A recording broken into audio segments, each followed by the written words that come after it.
He didn't know sign language, but one brave gesture changed everything.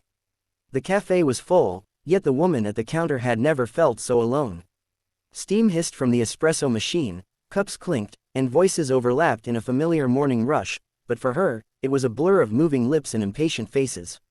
She stood frozen, hands hovering uncertainly in the air, eyes darting between the menu board and the barista who was already frowning. She tried again. Slowly, carefully, she pointed at the menu, then held up 2 fingers. Her lips formed the word latte, but no sound came out. The barista leaned closer, misunderstanding, then shook his head. "I'm sorry, ma'am, I don't get it," he said, louder this time, as if volume could bridge the gap. The line behind her shifted. Someone cleared their throat. Another person muttered something about being late for work. Her shoulders tightened. She nodded apologetically, stepping aside, cheeks burning. She'd faced this moment countless times in her life, but it never hurt less. That was when a small hand tugged at a man's sleeve. "Dad," a little girl whispered urgently. "Please help her." The man looked down. His daughter, about 7 years old, hair tied back neatly, pink backpack resting against her knees, was staring at the woman with wide, concerned eyes. He followed her gaze. He saw the woman's trembling hands. The way she bit her lip, fighting tears. The quiet dignity she tried so hard to hold onto. "I don't know sign language," he murmured, almost to himself. "But you always say we should try," his daughter replied softly. He hesitated only a second. Then he stepped forward. The woman looked up, startled, as the stranger raised his hands, not confidently, not fluently, but gently. He pointed to himself, then to the menu, then made a simple questioning gesture. His movements were slow, awkward, clearly improvised. But his eyes were kind. Her breath caught. She realized something extraordinary was happening, not perfection, not skill, but effort. She smiled, hesitant at first, then brighter. Carefully, she signed back, slower than usual, shaping her words so they could be understood even without fluency. He watched closely, nodding, asking questions with gestures, repeating until he was sure. Together, clumsily and patiently, they figured it out. A medium latte, oat milk, 1 sugar. The barista watched, stunned. The cafe grew quiet. When the order was placed, the man turned back to her. He tapped his chest and signed the only clear thing he knew, "Thank you." She shook her head gently and signed something back, her eyes shining. "Thank you for seeing me."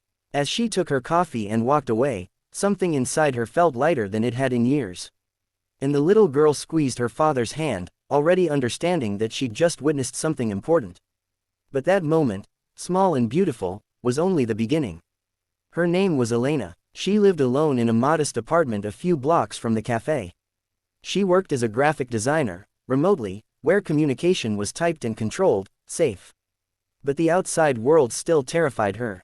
Growing up deaf had taught her resilience early, but it had also carved deep scars. Teachers who gave up, classmates who mocked, employers who smiled politely and never called back. Each misunderstanding reminded her she didn't belong.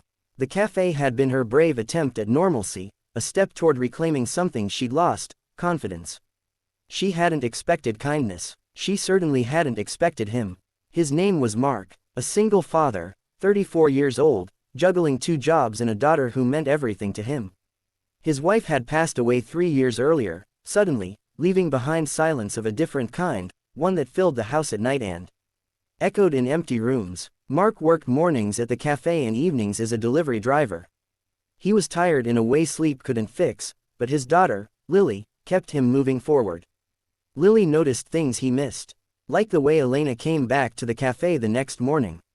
And the next, always around the same time, always nervous, always grateful. Mark didn't know sign language, but each day he learned a little more, one gesture, one expression at a time. Elena, patient and warm, taught him without realizing it. They communicated through notes, phone screens, gestures, and laughter. And slowly, a bridge formed. The real challenge came weeks later. Elena arrived one morning visibly shaken. Her hands moved quickly as she typed on her phone, then handed it to Mark. "My landlord is selling the building. I have 30 days to leave. I don't know where to go." Mark felt his chest tighten. Housing interviews were hard enough, but for Elena, they were a nightmare. Phone calls she couldn't hear. Agents who spoke too fast. Paperwork full of assumptions she couldn't navigate alone. "I can help," Mark said, without thinking. She looked at him, surprised. He didn't mean money. He barely had enough for himself. But he meant presence. And presence, it turned out, was everything. He went with her to appointments. Wrote notes. Interpreted intentions. Slowed conversations down. Made space for her voice. Lily came too, holding Alina's hand, proud to be included. There were rejections. Doors closed politely. One agent suggested she bring someone who can communicate properly next time. Elena cried that night, hands shaking as she signed her frustration to Mark through a video call. He didn't understand every word, but he understood the pain. You're not the problem, he said firmly. The world just hasn't learned how to listen yet.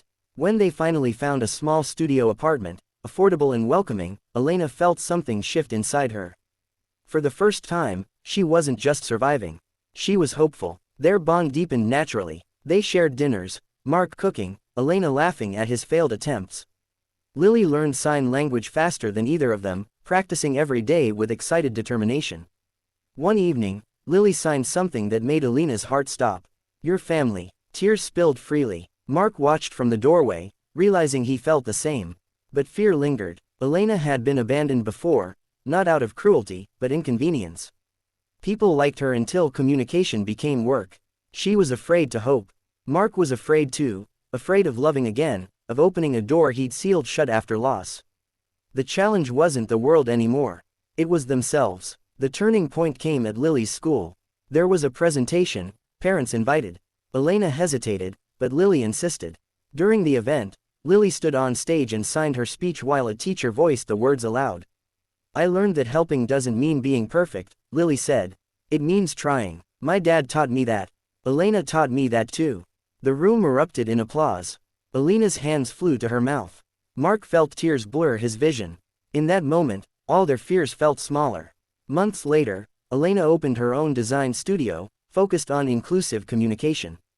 Mark helped with logistics. Lily helped with ideas. Their lives weren't perfect. They were busy, tired, sometimes overwhelmed, but they were connected. The woman who once stood alone at a cafe counter now stood confidently in a world that finally felt a little more open.